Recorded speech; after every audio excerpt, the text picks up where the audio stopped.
Iš karto norėčiau prisipažinti, jog aną knygą, jeigu jau kalbame, pirmiau buvo pristatyta Vilniuje, šita knyga pristatyta pirmiau Kaune ir pristatymo metu aš iš karto pamačiau du skirtumus. Vienas skirtumas buvo profesorė Viktorija Pratvardė mano nustebo, kaip pavadinimo iki šiol neprisavino ne vienas poetas. Tai čia man buvo toksai pasikartojimas, kai nusinčiau elektroniniu paštu rinkinį redaktorė Janinai Riškutei, labai greitai gavau tokį šūktelėjimą irgi gražų. Neįsivaizduoju, kaip niekas lygi šiol neprisavino tą pavadinimo iš kolegų. O Kaune aš turėjau aiškintis, kodėl taip vadinasi knyga. Tai čia būtų toksai vienas iš skirtumų irgi. Pati knyga, aš ją rašiau ganėtinai ilgai. Pirmieji eilėraščiai siekia dar 20 amžių. Yra čia keletas tokių eilėraščių, kurie parašyti 20 amžiuje. Įsismarkavau apie 2003, 2004, 2005 metus, bet tada dar galvojau, kad tai galbūt bus skyrius vieno šitoje knygoje, galbūt koks 30 eilėraščių, o paskui man atsitiko tas, kas atsitiko rašant miestelius arba naudoja kito. Aš tiesiog pradėjau matyti pačią knygą, kuriai trūko eilėraščių ir visą laiką vyko tas papildymo procesas. Aš nežinau, kodėl man taip atsitinka, bet taip atsitinka. Ir šitoje knygoje turėjau tokius daugmaž taškus, kas buvo kamerinėje erdvėje miesteliuose LT, perkelti į plačią erdvę kaip ir nuo iki to, tačiau perkelt šiek tiek kitaip. Nedaug eilėraščių paleidau su tokiu ryškiu, sakykime, paviršiu, kas buvo būdinga knygai nuo iki to kažkokiais, o labiau suvaldyti ir reikštis eilėraščiui iš gilumos. O ją lėmė iš tikrųjų, čia šiandien nuskambėjo tos eilutės. Aš mirties nebijau, aš rašau eilėraštį. Taip sakant, galima traktuoti, aš mirties nebijau, aš tik tai gyvenu. Kodėl nebijau mirties? Todėl, kad mano ciklai žuvys prasideda, visas mano gyvenimas teka iš mirusios jūros, o baigėsi jau, bet iš kur šitiek daug, jau beveik matau savo embrioną, bet iš kur šitiek smėlio iščiose. Taip sakant, tokiam karpo duobėj, kada eini į kitą gimimą, į kitos kokybės, ar dar kaip čia pasakyti, gyvenimo tąsą. Man keletas momentų buvo svarbu, reiškia, tikėjimo reikalais ir knygoje.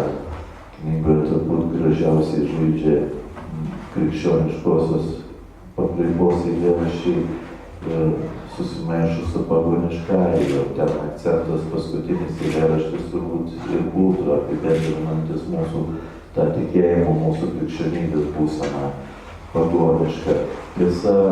Tiesa, aš pats, kai kurie eilėraščiai galbūt skamba hibridietiškai, bet aš pats duodu tam tikrą nuorodą eilėraštyje 4 mano gyvenimai, kai 3 po mirties, o vieno nebuvo, atsiranda varnas.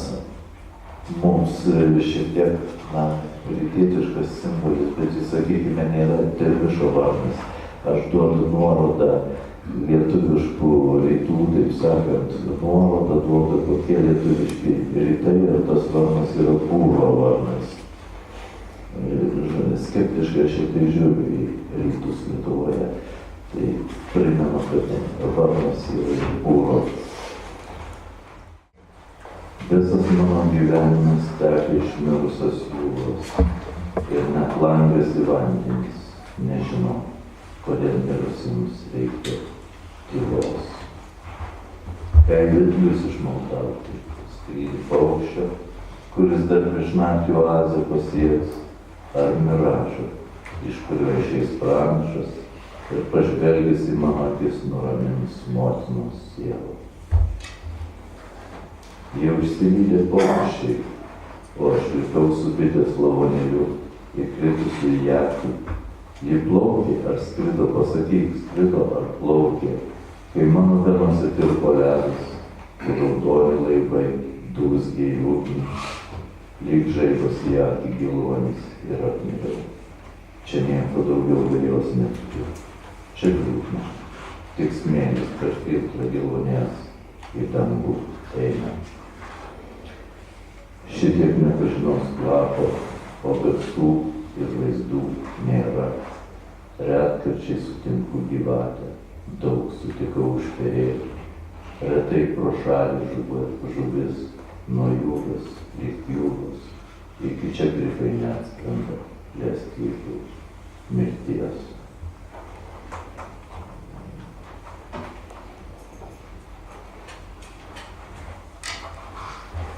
Net kai metai, kur gražiai glostau nesamą siluetą, šioje nesvarumo būsenoje užlietos radijo bangomis išgyvenau gaudydamas tavo širdies dažnius.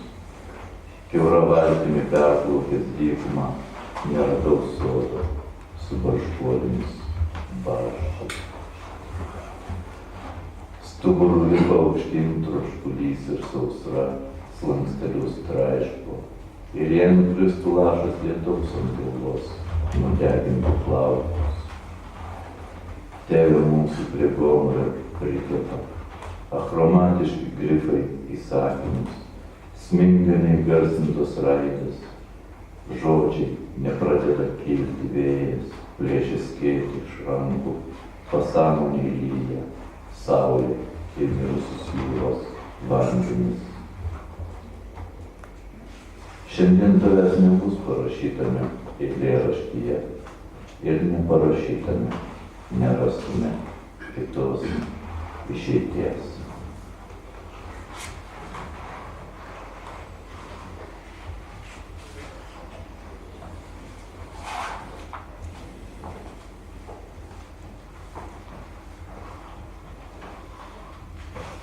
Jau baigė išsekti mėlusi jūra, matau ryškėjantį savo embrioną, bet iš kur šitiek smėlio iščiose.